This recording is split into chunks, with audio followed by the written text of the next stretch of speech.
It's not just North Carolina, Carly. The Harris campaign also concerned about a crack in the blue wall. This as Donald Trump sees a rise in support from Arab Americans, a worrying sign for the Harris campaign's chances of carrying battleground Michigan. Can you believe that? Samra'a Luqman is the co-founder of Arabs for a Better America PAC and a lifelong Democrat who says she's now voting for Trump, and she joins me now. Samra'a, look, I think we all expected Kamala to lose some Arab American votes in the state of Michigan thanks to her connection to the Biden administration and the war in Gaza. But I don't think a lot of us, myself included, expected any of those votes to go to Donald J. Trump. So how is Trump apparently winning over those voters, including someone like you, who, mind you, voted for and wrote in Bernie Sanders in 2020?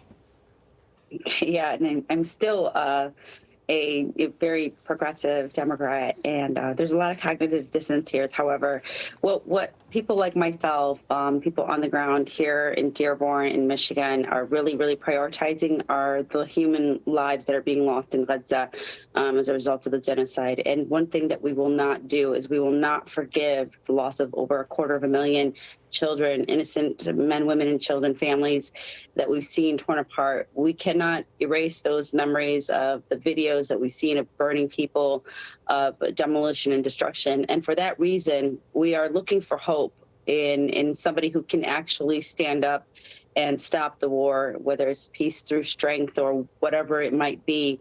Donald Trump has really put in an effort to show that he could. But moreover, I think there's been a really surreal outreach, and this is in large part due to the efforts of Ambassador Richard Grenell, as well as Masad Boulos on the ground here in Michigan. Richard has really reached out for 6 months trying to get somebody like me to endorse Trump, and it's bearing fruit.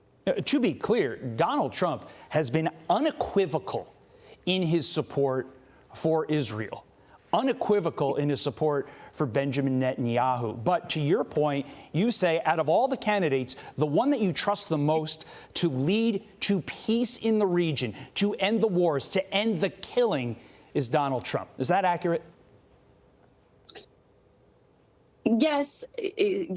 I'm going to have to, between the choices I have, yes, Donald Trump is probably the best choice out of them.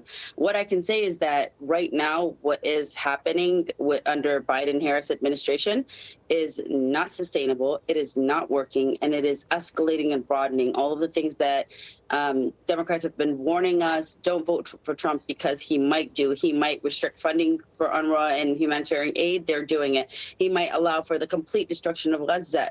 They're doing it. He might allow for the broadening of the conflict. They're doing it. Deportation of student protesters. They're doing it. On the ground, what I'm seeing, what my community is seeing, is a lot of hypocrisy and lip service. There is nothing that is coming out of this except more destruction, more death. And we want is somebody who can actually come in and make changes. Again, whether it's through his peace through strength policies, I can tell you, just so I can compare it apples to apples, when I look at the red line that was drawn about Biden and Bibi entering Rafah by Biden, and Bibi went ahead and did whatever he needed to do. He really humiliated Biden on the world stage and at home during a political election, no less. I can't imagine that Bibi would do the same thing under Trump. And even if he were to do it, you and I both know that the response by our administration would have been much different than what we saw with Biden. Before we let you go, in the end, will Kamala Harris's decision to have Liz Cheney campaign with her in the state of Michigan ultimately cost her your state? I mean, it may cost her state. I think ultimately her decision to, they're unwavering and unapologetic about their actions. I think that is really what has driven people like myself into the arms of Donald Trump, happily, mind you, no less. So I think that is really going to be their downfall. You wrote an interesting article writing the following. I'm quoting you. Trump may well be no better on Palestinian Muslim issues, but he couldn't be worse. And I think that's the sentiment of so many Arab Americans like you in the great state of Michigan. Samra'a Luqman, keep us posted. We'll be watching. I'm Steve Doocy. I'm Brian Kilmeade. And I'm Ainsley Earhart. And click here to subscribe to the Fox News YouTube page to catch our hottest interviews and most compelling analysis.